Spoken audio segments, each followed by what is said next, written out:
It's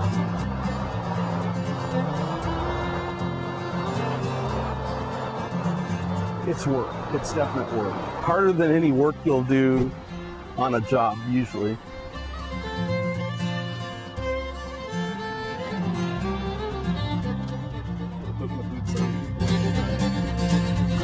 What draws me to it is to be able to pick up a piece of gold, hold it in my hand, and say, nobody's ever held this piece of gold before.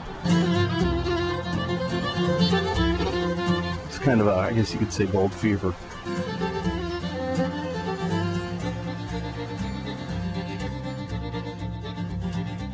Ty Lieberger caught gold fever when he was just a youngin'. In 5th grade, we went up to Hart Bar here in the local mountains, and they had taken lead and painted it gold color. They'd thrown it out in the stream, and they'd given us gold pans. I was jumping up and down, and I was looking at this going, is this real gold? And of course, the adults are, yeah, it's real gold. You know, I wanted to rush home and show my dad, you know, and mom, you know, it's just like, wow, I've got 2 pieces of real gold. Now Lieberger spends his weekends looking for more pieces of gold. He says the key to all gold prospecting is basically the same. Gold is heavy. It's 19 times heavier than water. And that's one of the basic principles of finding it, is knowing that it's really, really heavy. So when you're using a gold pan, it's going to be the thing that's going to find the bottom of the gold pan.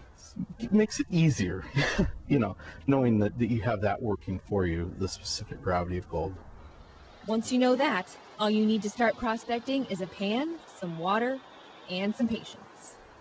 Just a nice rocking action back and forth. It just washes the light material off and lets the heavy material stay at the bottom of the pan. Lieberger says the panning process is faster if a sluice box is used. This box filters material before putting it into the pan. The box is placed in a stream and material is shoveled in.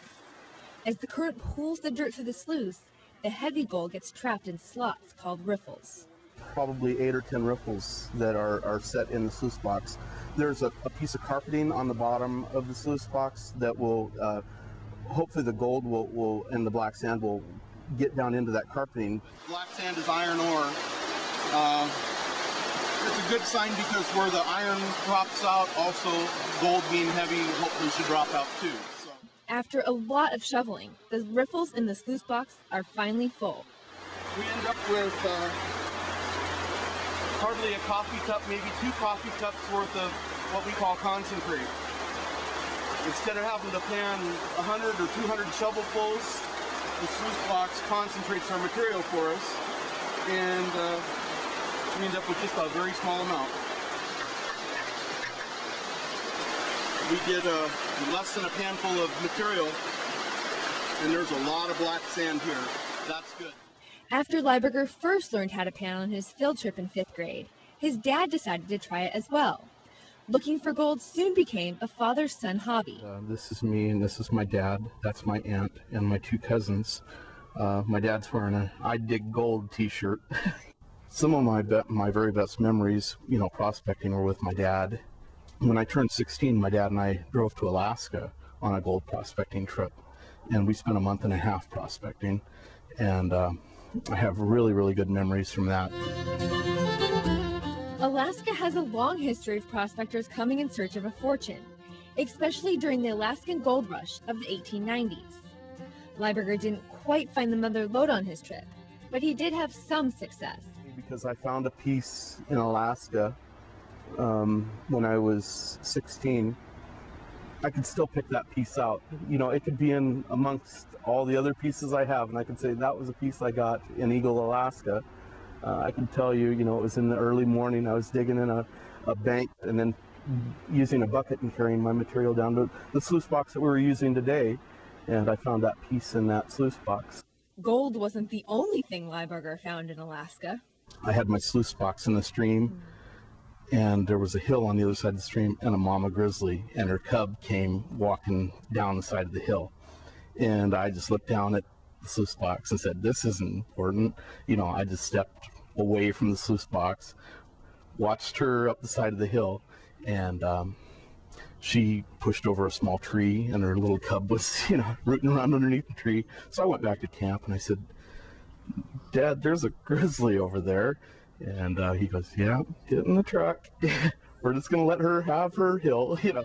So, Although many prospectors struck it rich in Alaska, gold was actually first discovered in California.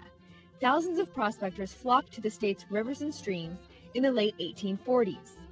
Today, prospectors in dry Southern California can use methods that don't require running water.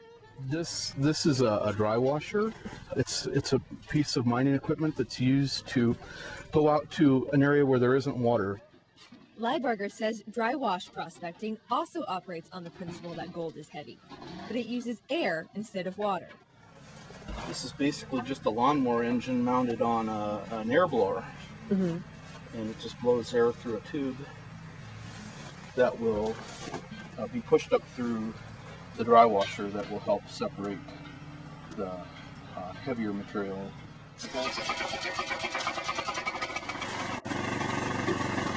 First, dirt is shoveled on top of the dry washer. Big rocks stay on top, and the rest is shaken down into the tray. Air blows the lighter dirt out of the tray and leaves the heavy gold and sand behind in the riffles.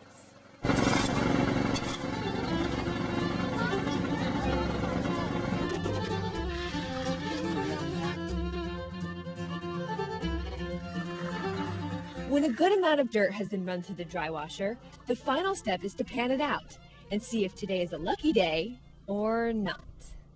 There's not much in here at all. There's one little itty bitty piece. I am disappointed. The old saying is, gold is where you find it. But Lieberger says, you have to have an idea of where to look. And you can see this is a giant wash. So for how many thousands of years, the water's been washing the gold down and concentrating here. Right. So looks like it might be a pretty good spot right in through here.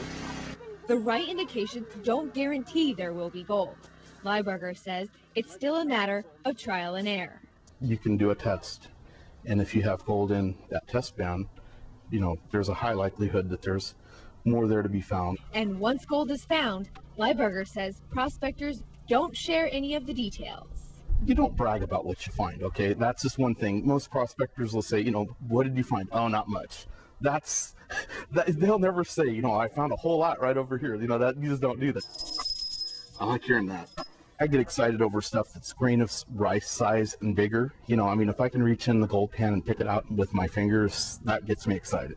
And as you're swirling the water around in your pan to see the little piece of gold, and it's buried in black sand, as you're swirling that around and it keeps getting bigger and bigger, you're just kind of, oh boy, as each time as you pass the water around and wash a little bit more sand away and it gets a little bit bigger. That's very exciting. Prospectors can turn what they find into cash at a store that buys gold, like Randy Briggs' shop in Redlands, California. When people bring it in, we separate it out and we weigh it up, and then we pay varying amounts depending upon what the quality of the gold is. Gold in its natural state is never pure, so in order to get the full gold value out of it, you basically have to melt it down and refine the impurities out of it. The shop does have a few big nuggets people have brought in, some weighing up to 5 ounces. But Briggs says those are rare. I think most hobbyists keep it. The quantity that they accumulate is so small that it rarely amounts to an ounce or more. It's usually just a fraction of an ounce. I don't think they're interested in getting rid of it because this is the fruit of their labor, so to speak. A few little bit bigger pieces. I don't sell it. To me, each piece is a memory. You know, each of the larger pieces. You know, I can say, you know, I got this in Big Bear, or I got this at the creek. It's just mementos of good times. Gold fever is spreading in Lieberger's family. Now he takes his son up prospecting with him. My son, who's 10, he loves to get dirty, and that's oftentimes what we do is we get dirty. We're shoveling dirt, having fun. I'm just getting out and enjoying the Mother Nature here, and the trees and the water. That's really the gold part of prospecting, but actually when you do find gold, it makes it all the better. There's some a little bit over here. Oh, there it is.